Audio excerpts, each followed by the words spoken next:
नमस्कार, मैं कमलेश कुमार राय।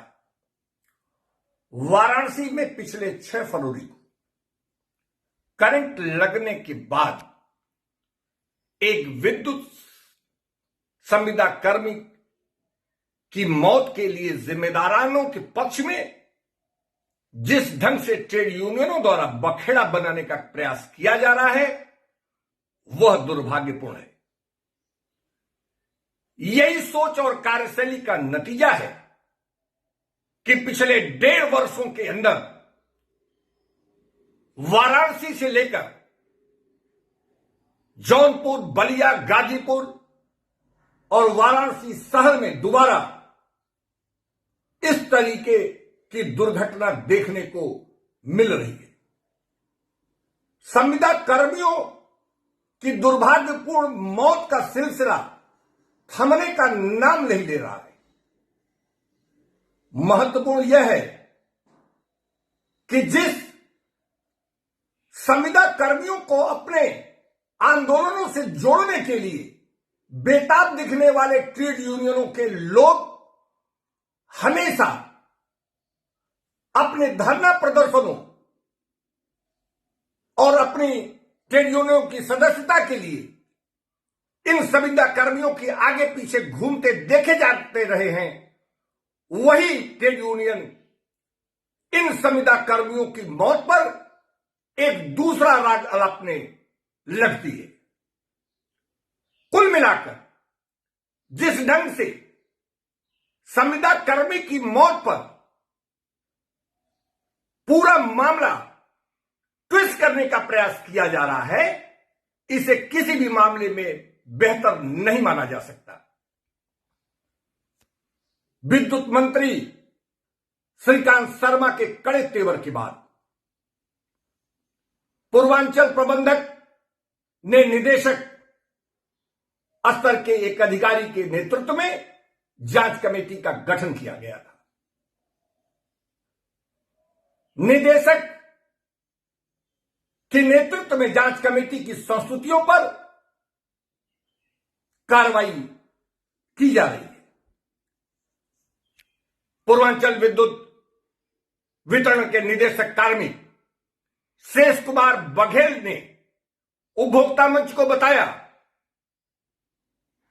कि निदेशक तकनीकी पीपी सिंह की संस्तुति पर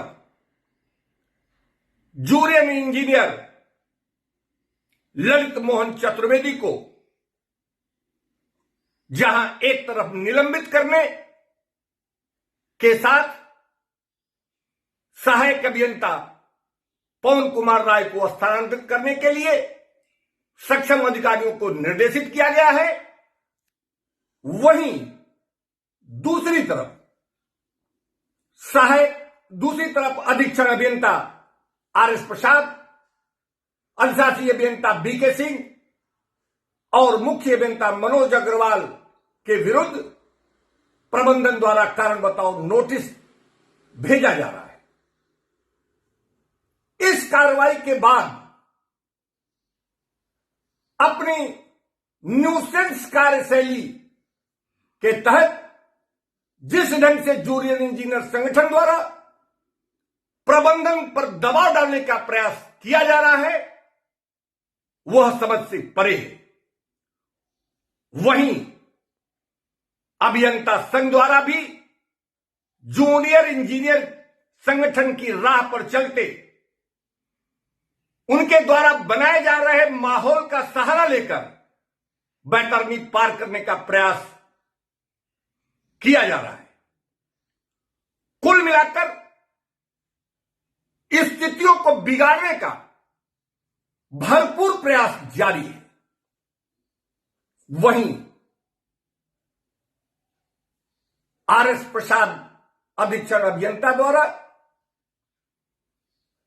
जूनियर इंजीनियर को निलंबित करने से संबंधित एक कार्यालय ज्ञापन जो जारी किया गया है उसमें तमाम त्रुटियां देखने को मिल रही हैं।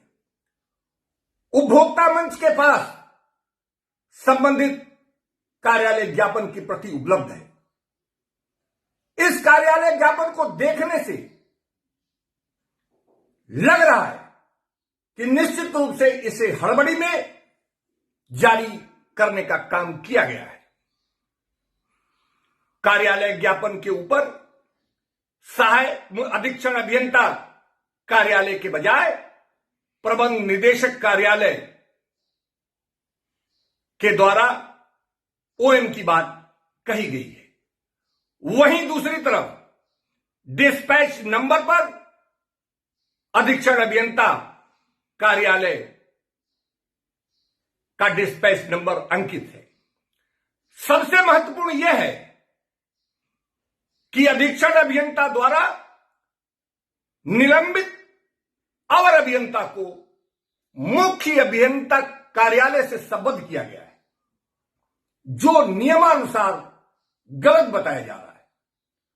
कोई भी अधिकारी किसी भी अपने अधीनस्थ को अपने कार्य क्षेत्र से इतर उसकी तैनाती नहीं कर सकता, लेकिन किन परिस्थितियों में, किन नियमों के तहत अवर अभियंता को अधीक्षण अभियंता द्वारा निलंबित करने के बाद मुख्य अभियंता कार्यालय से संबद्ध किया गया है, यह समझ से परे है। वहीं इस कार्यालय के ज्ञापन को लेकर माहौल गर्म होने की संभावना से इनकार नहीं किया जा सकता।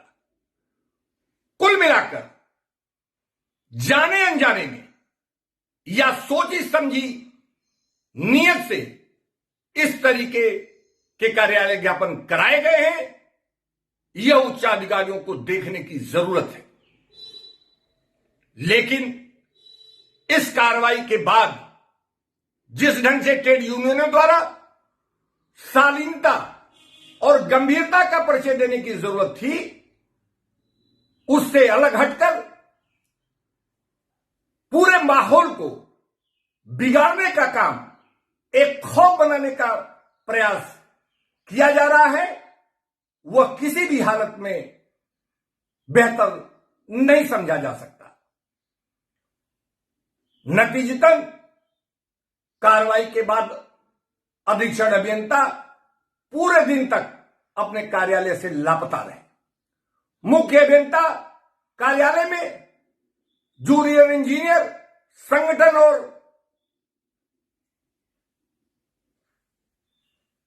जूनियर इंजीनियर संगठन के साथ अभियंता संघ के लोगों की धमक चौकड़ी के चलते कोई काम होता नहीं दिखा।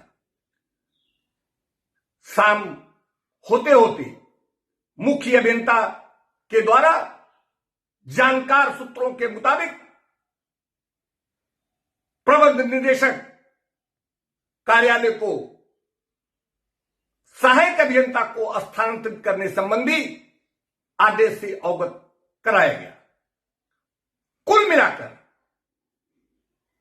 इस प्रकार की जो दुर्भाग्यपूर्ण मौत की घटनाएं हो रही हैं, इसे गंभीरता से लेने के बजाय इसको सही दिशा में इस पर कैसे काबू पाया जा सके, इस पर विमर्श करने के बजाय जिस ढंग से इस पूरे मामले को ट्रेड यूनियन अपने नाक का सवाल बना रही है, यह किसी भी ढंग से यह विभागीय हित में नहीं माना जा सकता।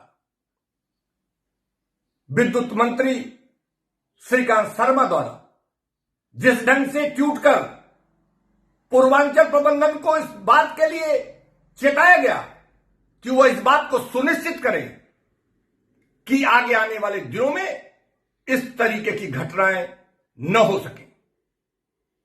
यदि कोई भी संबंधित 0.1% भी अगर इन घटनाओं के लिए जिम्मेदार है, तो उसके खिलाफ कार्रवाई जरूर होने की जरूरत है।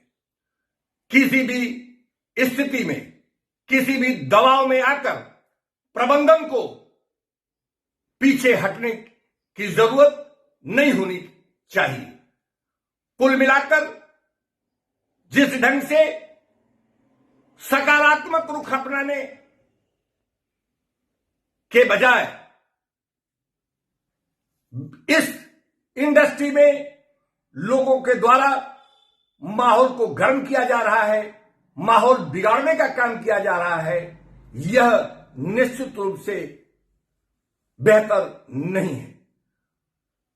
यही नहीं, जिस ढंग से मुख्य अभियंता द्वारा सूत्रों के मुताबिक प्रबंध निदेशक को यह समझाने का प्रयास किया गया कि माहौल को बिगड़ते देखकर इस कार्रवाई को वापस ले लिया जाए, यह भी एक गलत दिशा में उठाया जाने वाला कदम माना जा रहा है।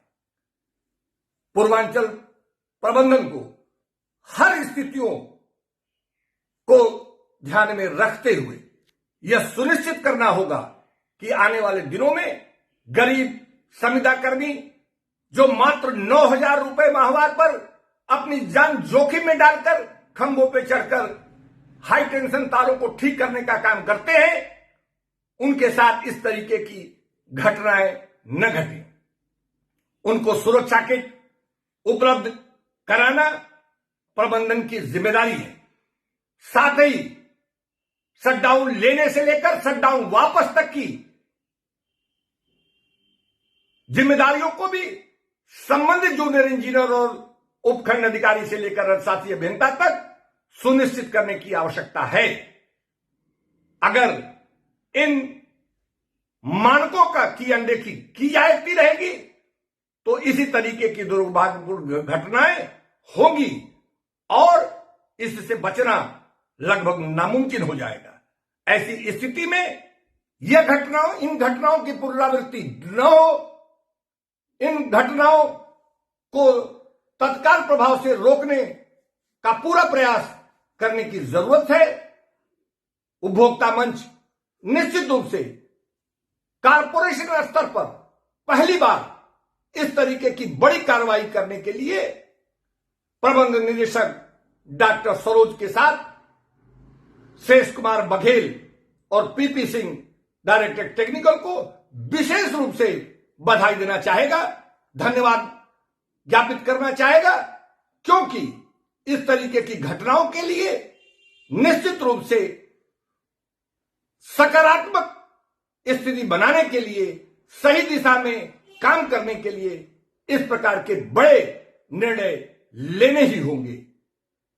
ट्रेड यूनियन नेताओं को भी इन चीजों को गंभीरता से समझने की जरूरत है और माहौल बिगाड़ने के बजाय सकारात्मक रुख अख्तियार करने उनकी जरूरत होनी चाहिए। उपभोक्ता मंच के लिए आज बस इतना ही। नमस्कार।